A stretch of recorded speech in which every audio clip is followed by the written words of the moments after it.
안녕하세요. 오늘은 드라마보다 더 드라마 같은 현실 이야기를 들려드리는 현실 드라마입니다. 오늘의 사연은 많은 분들이 한 번쯤 들어보셨을 갈등, 바로 시어머니와 친정엄마의 대립입니다. 아기를 낳은 딸을 두고 시어머니와 친정엄마가 정면으로 부딪힌 이야기인데요. 이 이야기를 듣고 나면 진짜 드라마보다 더 막장이네라는 말이 절로 나오실 겁니다.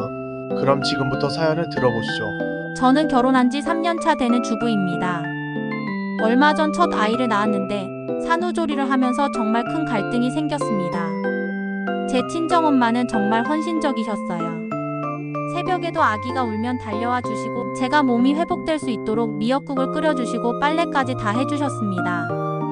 그런데 문제는 시어머니였습니다. 어느 날 시어머니가 전화를 걸어 오셔서 이렇게 말씀하셨습니다. 산후조리는 시댁에서 해야지. 며느리가 친정에서 누워있는 게 말이 되냐? 우리 집안 체면이 뭐가 되냐? 그때부터 시어머니와 친정엄마 사이에 신경전이 본격적으로 시작됐습니다. 시어머니는 저에게 늘 이렇게 말씀하셨습니다. 내 친정은 너만 생각한다. 하지만 시댁은 집안 전체를 위해 희생하는 거야. 그러니까 시댁에서 조리해야 하는 거고 그게 예의다. 반대로 친정엄마는 저를 붙잡고 이렇게 말씀하셨어요. 너는 몸이 약하다. 내 시댁은 내 건강보다 체면을 더 중시해. 내 몸 망가지면 누가 책임져 주니? 엄마가 지켜줄 테니까 시댁 눈치 보지 마라. 그런데 여기서 오픈 에피소드가 있어요.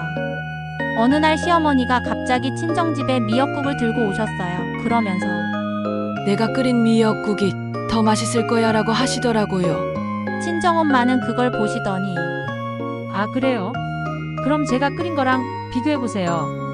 라면서 바로 옆에 본인이 끓인 미역국을 놓으시는 거예요. 순간 저는 이게 무슨 상황? 싶었어요.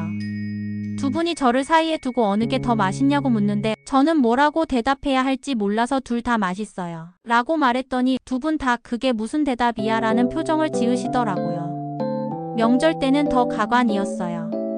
시어머니는 며느리는 시댁을 먼저 와야 한다고 하셨고 친정엄마는 너 아직 몸 회복도 안 됐는데 차 타고 시댁 가면 큰일 난다고 만류하셨는데 결국 저는 오전에 시댁, 오후에 친정을 가게 됐어요. 그런데 시어머니가 오후에 또 어디 가냐고 물어보시더라고요. 친정에 잠깐 들렀다 오겠다고 했더니 아 그래? 그럼 우리 집에서 해준 음식은 먹지 말고 가. 라고 말씀하시는 거예요. 양쪽 모두 저를 위한다는 명목이었지만 저는 그냥 맛평가와 눈칫밥과 함께 스트레스가 쌓이고 있었어요. 상황이 더 악화된 건 100일 때였습니다. 시어머니가 친정집에 직접 오셨어요. 그런데 이게 진짜 드라마 같았는데 배를 누르시면서 며느리 친정집 맞나요? 라고 물어보시더라고요. 마치 적진에 들어가는 것처럼요. 그리고 친정엄마 앞에서 이렇게 말씀하셨습니다. 이제 그만 며느리 집에 보내주세요.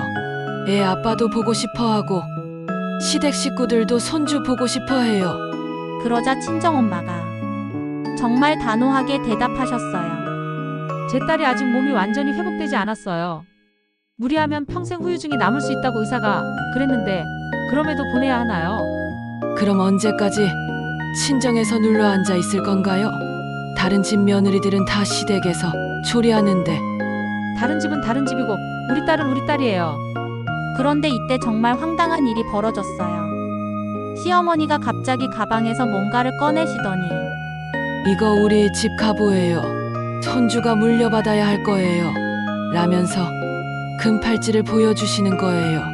친정엄마도 지지 않으시고 저희도 준비한 게 있어요. 라면서 금반지를 꺼내시더라고요. 순간 거실이 금 전시회가 되어버렸어요. 두 분이 서로 우리가 더 아낀다는 걸 금으로 증명하려고 하시는 거예요. 저는 그 상황이 너무 당황스러워서 어머님들 일단 차부터 드시고 이야기해요 라고 했는데 두 분이 동시에 아니야 이 얘기가 먼저야 라고 하시더라고요. 그 순간 공기가 완전히 얼어붙었어요. 아기는 울고 저는 가운데 끼어서 어떻게 해야 할지 몰랐습니다. 그런데 더 가관인 건 남편이 그때 퇴근해서 들어왔는데 상황을 보더니 오늘 무슨 특별한 날인가요? 라고 물어보는 거예요. 완전히 상황 파악을 못한 거죠. 결정적인 사건은 아기 돌잔치 때 벌어졌습니다. 온 가족, 친척들, 친구들이 다 모인 자리에서 저는 이미 불안했어요. 왜냐하면 두 분이 각자 돌잔치 케이크를 준비해 오신 거예요. 시어머니는 우리 집에서 주문한 케이크를, 친정엄마는 손수 만든 케이크를 가져오셨더라고요. 케이크만 2개. 그런데 진짜 사건은 이때부터였어요. 시어머니가 마이크를 잡고 이렇게 말씀하셨거든요.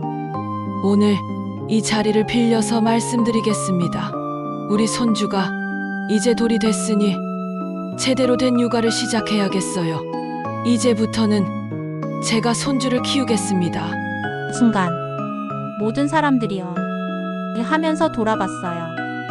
그런데 친정엄마가 곧장 일어나시더니 잠깐요. 무슨 소리세요? 제가 지금까지 뭘 한 건가요? 저는 제 딸과 손주를 위해서라면 뭐든 할 겁니다. 그럼 며느리는 누구 며느리인가요? 친정 며느리인가요? 며느리가 되었다고 해서 딸이 아닌 건 아니에요. 그때 정말 충격적인 일이 벌어졌어요. 친척 할머니 한 분이 갑자기 일어나서 어휴 보기 좋다. 손주 하나 가지고 이렇게 싸우면 되겠어? 라고 하시면서 나는 집에 간다. 선언하고 나가시는 거예요. 그러자 다른 친척들도 하나둘씩 우리도 가봐야겠다면서 일어나기 시작했어요. 친구들은 완전히 멘붕 상태로 이거 몰래카메라야. 실제 상황이야.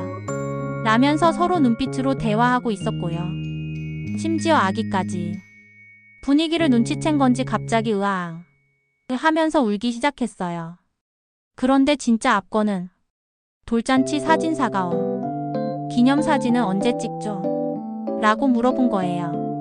완전히 타이밍이 최악이었죠. 결국 돌잔치는 기념사진도 제대로 못 찍고 케이크는 2개나 남고 하객들은 반 이상 먼저 가버리는 최악의 상황이 됐습니다. 그리고 마지막에 남편이 저에게 속삭였어요. 여보, 우리 이사 갈까? 그 이후로 저희 집은 완전히 냉전 상태가 됐습니다. 시어머니는 친정만 중요한 며느리라고 하시면서 이제는 전화도 안 받으세요. 친정엄마는 딸 생각 안 하는 시댁이라고 하시면서 아예 연락 끊고 살자고 하세요. 그런데 더 우픈 건 두 분이 이제 자랑 전쟁을 시작하셨어요. 시어머니는 가족 단톡방에 손주와의 소중한 시간이라는 아기 사진을 올리시고 친정엄마도 받아쳐 엄마와 딸 그리고 손주라는 제목으로 똑같은 아기 사진을 올리세요. 그러고는 나한테 웃어주는 거 보이시죠? 라며 자꾸 신경전을 벌입니다. 남편은 이 상황이 너무 스트레스라서 우리 제주도로 이사 가자고 진지하게 제안했어요. 저는 지금도 고민입니다. 시어머니 말대로 시댁에 맞춰야 하는 걸까요? 아니면 친정엄마처럼 제 건강과 아기를 우선으로 생각해야 할까요? 아니면 정말로 남편 말대로 제주도로 도피해야 할까요? 여러분이라면 어떤 선택을 하시겠습니까? 여러분, 이거 완전 막장 드라마 아닙니까? 겉으로는 두 분 다 딸을 위한다, 손주를 위한다고 말씀하시지만 사실은 자존심 싸움이 되어버린 것 같지 않으세요? 특히 저는 이 사연에서 가장 우프다고 생각한 부분이 음식금 대결이랑 사진자랑 전쟁이에요. 생각해보세요. 손주 사랑하는 마음은 똑같은데 표현 방식이 누가 더 잘해주는지 경쟁이 되어버린 거잖아요. 그리고 돌잔치에서 케이크 2개. 이건 진짜 코미디 같으면서도 슬픈 상황이에요. 축하받아야 할 아기는 울고 하객들은 도망가고 시어머니 입장에서는 며느리가 친정에만 의존하는 게 못마땅하시고 친정엄마 입장에서는 내 딸이 고생하는 걸 못 보시겠는 거죠. 하지만 정작 당사자인 며느리는 스트레스만 계속 받고 있어요. 여기서 제가 가장 안타깝게 생각하는 건 남편의 역할이에요. 우리 이사 갈까? 라고 말할 게 아니라 진작에 어머니, 장모님, 우리 부부가 알아서 할게요 라고 선을 그었어야 하는 거 아닌가요? 저는 이렇게 생각합니다. 결국 부부가 중심을 잡고 양쪽 어머님께 감사하면서도 경계선을 분명히 하는 게 답이에요. 그런데 여러분은 어떻게 생각하시나요? 혹시 비슷한 경험 있으신 분들 계세요? 댓글로 알려주세요. 시어머니가 맞다 vs 친정엄마가 맞다. 가장 웃겼던 부분이 어디인지, 남편에게 하고 싶은 말, 여러분의 실제 경험담, 특히 음식 대결 경험하신 분 있으면 꼭 댓글 남겨주세요. 진짜 궁금해요. 오늘의 막장 사연 여기까지입니다. 다음 시간에도 드라마보다 더 드라마 같은 이야기로 찾아뵙겠습니다. 구독과 좋아요, 알림 설정까지 꼭 눌러주시고요. 여러분의 사연도 언제든 보내주세요. 익명으로 소개해드릴게요. 감사합니다.